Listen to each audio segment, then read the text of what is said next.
Ok, estamos de volta para mais uma videoaula do curso de Química Geral 2 da Universidade Federal de Pernambuco. Eu sou João Bosco Paraíso e vamos continuar no tema ligação química. Em vídeo passado, nós falamos sobre a representação de Lewis para descrever a ligação química, em especial a ligação covalente, utilizando o conceito de pares de elétrons compartilhados. No vídeo de hoje, nós vamos usar a representação de Lewis para estudar os radicais livres, que são espécies muito reativas, de grande relevância tanto para a química como para a biologia. Nós mostramos no vídeo passado sobre ligação covalente qual o perfil da energia em função da distância quando dois átomos se unem para formar uma ligação. Então, na hora que há a formação da ligação, a energia do sistema diminui e chega neste mínimo. Neste mínimo, você tem uma geometria R que representa o chamado comprimento de ligação de equilíbrio. Muito bem, então se a molécula está formada aqui com energia menor, para dissociar, para quebrar essa ligação, é preciso doar energia. Então, para separar completamente, você tem que doar essa mesma quantidade mais dE, a energia de dissociação da molécula. Quando se fala da quebra de uma ligação química, geralmente a gente considera duas possibilidades, a chamada quebra heterolítica ou a quebra homolítica. Vamos começar pela heterolítica. Na quebra de uma ligação heterolítica, o par de elétrons da ligação é dividido de forma desigual entre os produtos da reação. Então, considere esse primeiro exemplo, a molécula de cloro-metano.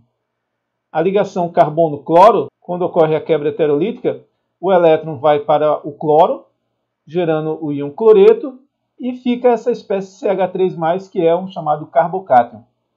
Observe agora neste outro exemplo, que a gente tem aqui uma espécie que é chamada de oxyônion. Nesse caso aqui, o par de elétrons da ligação vai servir para cancelar essa carga no oxigênio e gerar uma molécula neutra, que é a água, e mais o carbocátion. Então a gente vê que nestes dois exemplos, os pares de elétrons que estavam na ligação foram divididos de forma desiguais nesses produtos.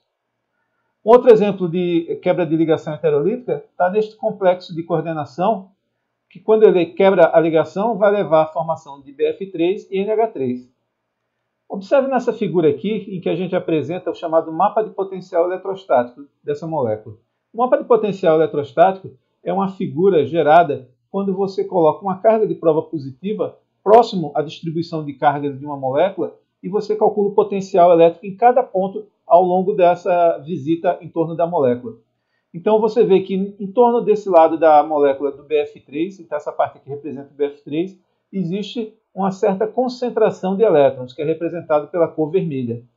E desse outro lado aqui azul, existe uma deficiência ou ausência de elétrons próximos ao NH3 dentro desse complexo de coordenação. Quando ocorre a quebra da ligação, a gente observa a formação do BF3 e do NH3. Curiosamente, aqui no BF3, a gente vê que ela é uma molécula planar, mas aqui, próximo à região próximo ao boro, a gente observa que existe a cor azul, dando um indicativo de que existe deficiência de elétrons nessa região. Já no NH3, que tem aqui uma estrutura piramidal, a gente vê que aqui posicionado na direção à frente do nitrogênio, você tem uma região com elétrons, representado pela cor vermelha, o que é compatível na notação de Lewis com a ideia dos pares de elétrons isolados do nitrogênio. Então, essa molécula, na notação de Lewis, ela pode ser representada dessa forma, dando a ideia de que no complexo próximo ao boro você tem uma carga negativa e próximo ao nitrogênio você tem uma carga positiva. E quando ele se quebra, ele vai levar à formação de uma espécie com elétrons e outra com deficiência de elétrons. Portanto, mais um exemplo em que o par de elétrons da ligação foi dividido de forma desigual entre os produtos. Agora vamos falar um pouco sobre a quebra de uma ligação de forma homolítica. Nesse caso, o par de elétrons da ligação é dividido igualmente entre os produtos. Veja, por exemplo, o caso do etano. Essa ligação aqui entre os dois carbonos, a gente bem sabe que isso aqui é um par de elétrons, representado na notação de Lewis. E quando você doa energia para separar essa molécula, por exemplo, aquecendo ela, isso aqui vai levar à formação dessas duas espécies iguais, CH3 ponto, representando que cada porção CH3 ficou com um dos elétrons que pertencia à ligação. A gente diz que aqui ocorreu uma quebra homolítica ou uma homólise. Bem, cada uma dessas espécies CH3 ponto é um radical livre. E por radical livre, a gente entende como sendo um átomo ou uma molécula contendo elétrons que estão desemparelhados. Então, esta é a principal característica de um radical livre. Se do ponto de vista energético, para quebrar a ligação no etano, foi preciso doar energia aquecendo, o processo contrário, quer dizer, dois radicais metilas interagindo, vai levar a um estado de menor energia, que é a formação do etano. E com um detalhe que vale a pena a gente destacar.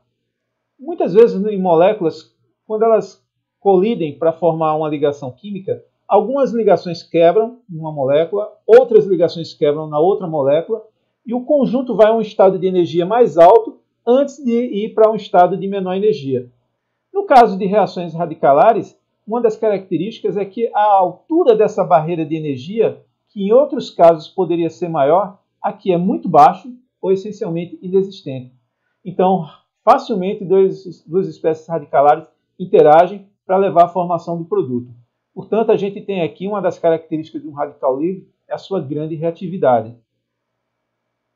Quando a gente trata de reações envolvendo radicais livres, o mecanismo dessa reação geralmente cumpre 3 estágios, que é a fase de iniciação, a fase de propagação e a fase de finalização ou terminação.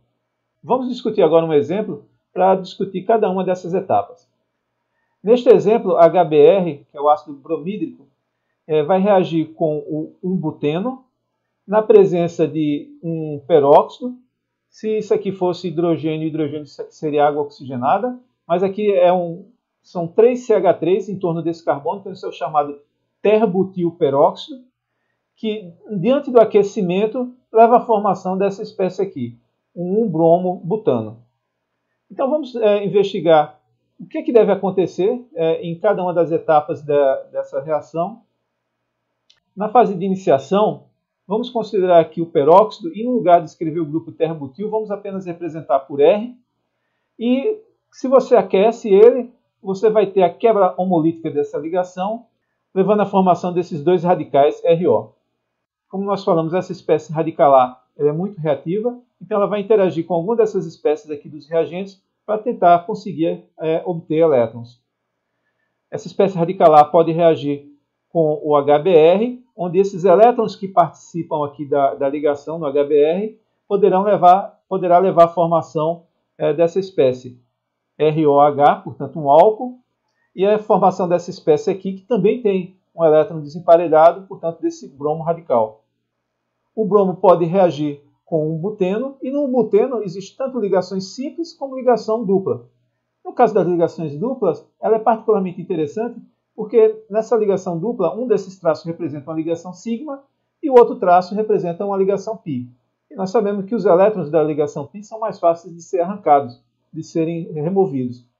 Portanto, quando ocorre a homólise nessa ligação, o que pode acontecer é que o par de elétrons que está aqui, um dos elétrons pode ficar no próprio carbono e o outro elétron pode participar da interação com esse bromo. Portanto, você vai ter bromo nessa posição, ou seja, aqui, e o radical é formado nesse carbono. Observe que esse carbono possui 2 grupos diferentes de hidrogênio. Portanto, é um carbono secundário. Daí a razão da gente dizer que esse aqui é um radical secundário. Uma outra possibilidade da homólise seria o bromo interagir com o elétron que está aqui e esse elétron à direita ficar no próprio carbono terminal. Isso levaria a um radical em que ele está num carbono que possui apenas um grupo diferente de hidrogênio, portanto é um carbono primário, e daí a gente dizer que esse seria um radical primário. E o bromo entraria nessa posição. Entretanto, isso aqui não é observado, o que indica que o mecanismo da reação deve ser como este representado na etapa de cima. Por isso, vamos tirar essa figura daqui de baixo e vamos agora considerar o que vai acontecer com essa espécie radicalar. Bom, a gente sabe que essa espécie radicalar tem avidez por elétrons, então ele pode interagir com o par de elétrons daqui da ligação HBr, entrando, portanto, o hidrogênio nessa posição onde estava o radical e levando a espécie observada na reação, e mais a formação de bromo. Bom, a gente sabe que no final o que a gente vai ter é o aniquilamento dos radicais, então bromo pode reagir com bromo, levando a Br2. Bromo pode reagir com esse outro radical, levando a esse tipo de produto. O bromo entrando aqui nessa posição 2. E pode ter também a interação deste radical com outro igual a ele mesmo. Para simplificar a visualização, vamos primeiro remover os hidrogênios e carbonos, representando desta forma, e em seguida vamos fazer uma rotação dessa estrutura. Agora a gente fica mais fácil de ver que esse radical pode interagir com esse radical, levando à formação de uma ligação entre esses dois carbonos, levando a esse tipo de produto. Então a gente vê que numa reação envolvendo radicais, além do produto principal, é possível ter outros produtos secundários da reação. Observe que em todos esses casos a gente tem falado de que para quebrar a ligação você precisa doar energia. E uma das formas de se doar energia é através de radiação. Então vamos falar aqui de uma importante relação que existe entre radiação e o surgimento de radicais livres. Bem, vamos primeiro lembrar que luz é radiação eletromagnética. Você pode rever esse assunto no vídeo sobre efeito fotoelétrico. Quando a luz interage com a matéria, é possível ocorrer diferentes fenômenos, como, por exemplo, a reflexão da luz, a refração, o espalhamento de luz e o que mais nos interessa, a absorção. Se os fótons relacionados a essa radiação eletromagnética possuírem baixa energia, por exemplo, forem fótons na região do infravermelho, eles no máximo vão provocar vibrações na molécula.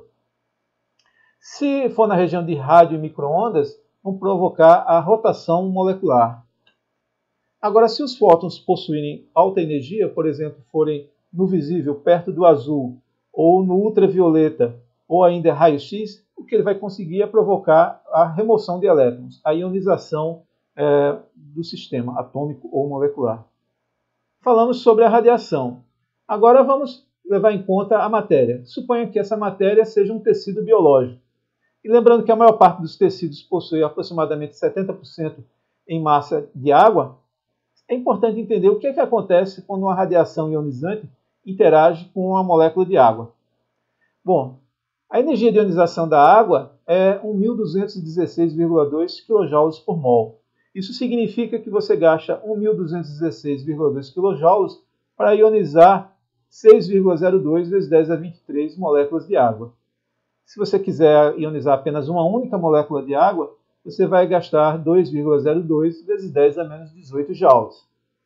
Então a pergunta é, qual é o comprimento de onda de um fóton que vai conseguir ionizar uma molécula de água?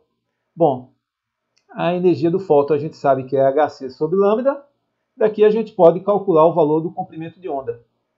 Então, h é a constante de Planck, c é a velocidade da luz, e a energia do fóton a gente já sabe, tem que corresponder a esse valor de energia.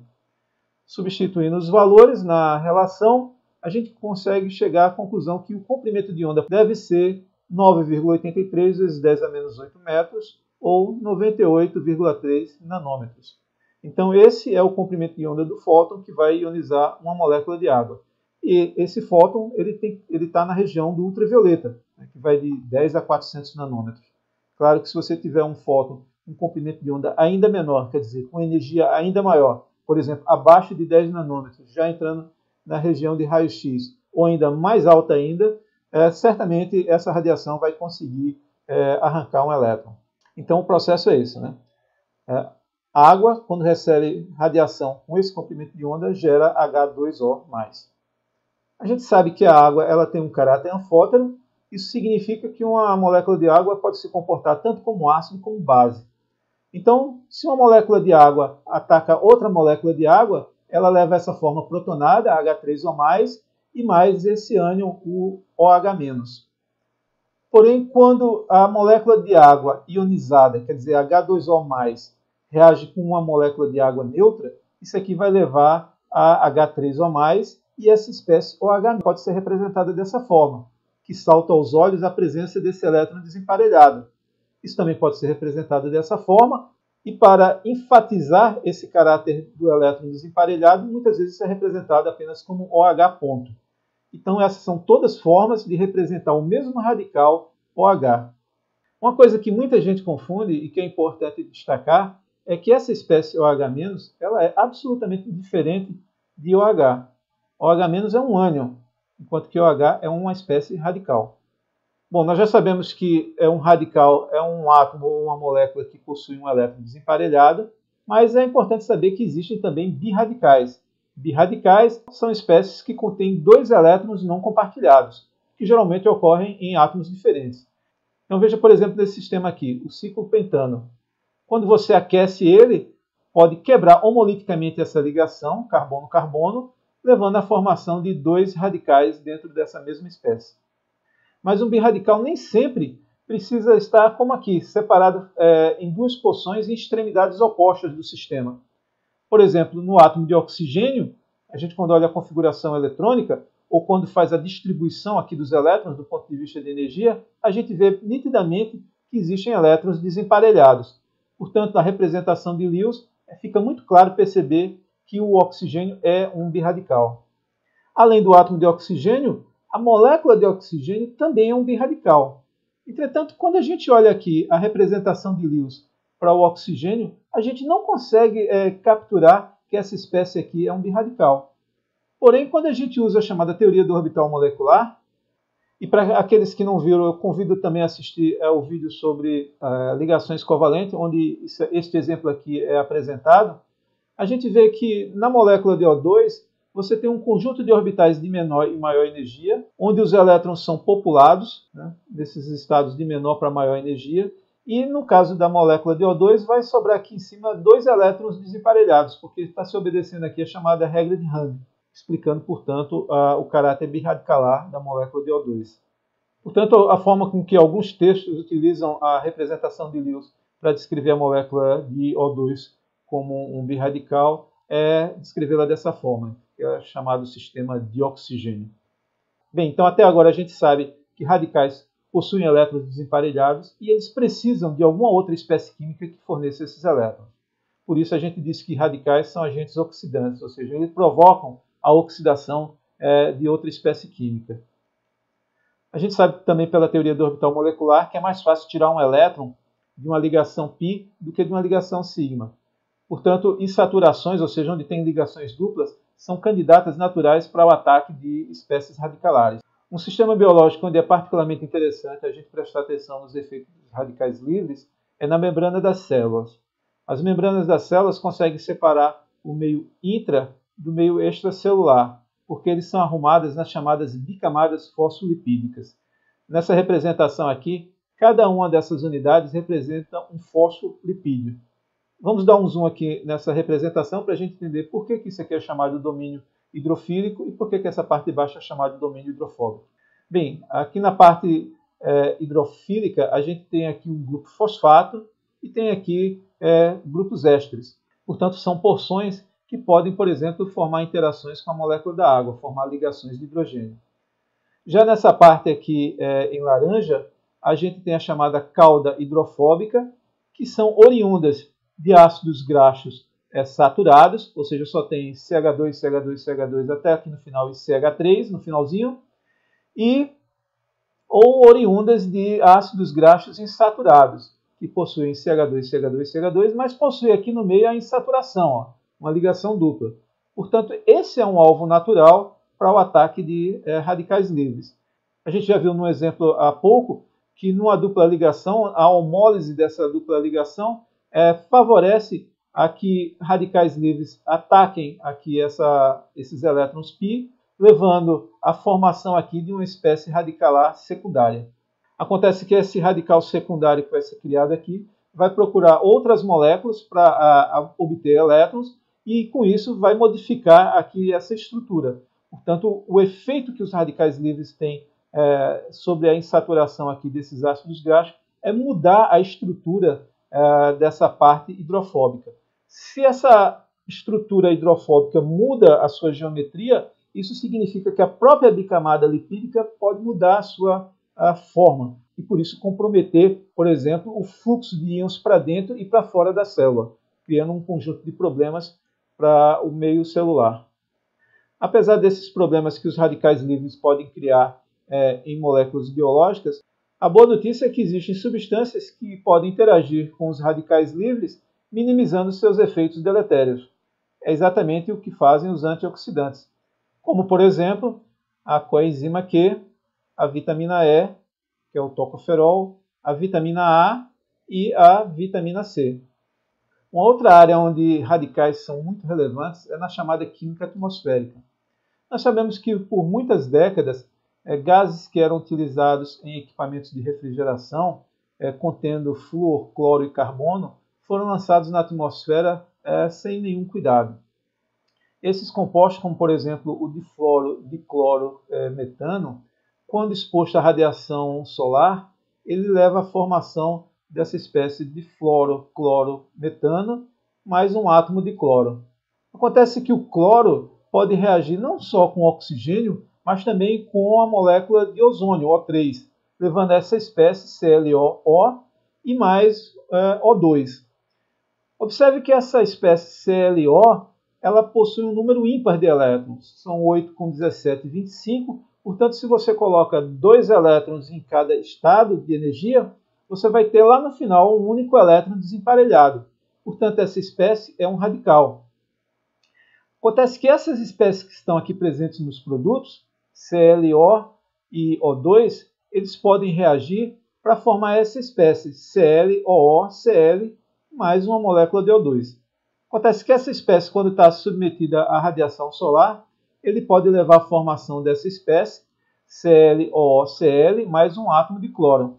E essa espécie aqui, por sua vez, vai reagir com O2, levando a cloro e 2 moléculas de oxigênio.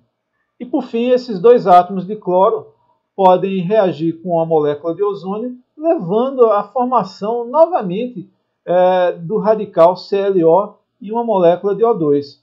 Então, se você considera aqui que algumas das espécies são produzidas numa etapa, mas são consumidas na outra, como é o caso, por exemplo, aqui, essa espécie é produzida na primeira etapa e consumida na segunda.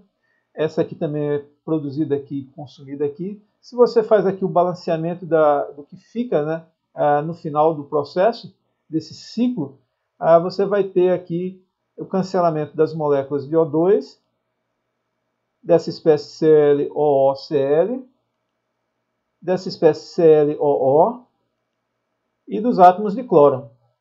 Observe que aqui são 2, mas aqui também a gente no final está multiplicando por 2.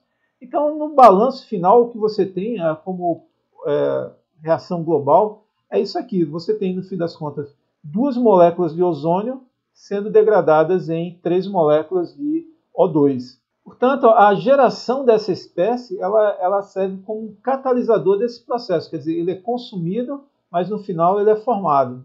Então, você tem esse ciclo aqui que vai estar sempre consumindo moléculas de O3. Bom, então a gente pode se perguntar, e quando é que esse ciclo catalítico para? Bom, isso para quando o cloro reage com outras espécies químicas na estratosfera para formar espécies menos reativas, como o HCl e o ClONO2. Bem, pessoal, os exemplos dados até aqui parecem sugerir que radicais livres são nocivos para o meio ambiente ou para a saúde. Mas, na verdade, existem situações em que eles são bastante benéficos e bastante úteis. Por exemplo, isso é verdade em saneamento e na defesa. Veja, por exemplo, o radical ClO2, que foi produzido pela primeira vez por Humphrey Davy em 1811 e que atualmente é bastante utilizado na indústria de celulose, para fazer o branqueamento do papel. É também bastante utilizado no tratamento de esgotos e também para fazer a descontaminação de locais que foram alvos de ataques biológicos. Esse radical pode ser produzido a partir de íons clorato, onde se passa um fluxo de gás de SO2 em meio ácido, levando à formação desse radical e de íons sulfato. A gente vê, portanto, vários exemplos da relevância desse tema de radicais livres, e é tão relevante que existem até revistas científicas especializadas em publicar artigos científicos envolvendo o tema radicais e principalmente envolvidos com a biologia e a medicina. Bem, pessoal, dessa videoaula eu gostaria que ficassem algumas mensagens para a gente se recordar a posteriori. Dentre elas, radicais livres são átomos ou moléculas com elétrons desemparelhados. Esse elétron desemparelhado pode ser representado na notação de Lewis através de um ponto ao lado do átomo ou da molécula. Então, por exemplo, o radical ClO é escrito como ClO ponto. Radicais livres podem surgir da quebra homolítica da ligação química. Barreiras de energias envolvendo reações radicalares são baixíssimas ou inexistentes. A principal característica de um radical livre é sua elevada reatividade. E processos envolvendo espécies radicalares possuem etapas de criação, propagação e terminação. Radicais livres são agentes oxidantes e antioxidantes são importantíssimos para combater a ação dos radicais livres. Por hoje é isso e aguardo encontrá-los na próxima videoaula.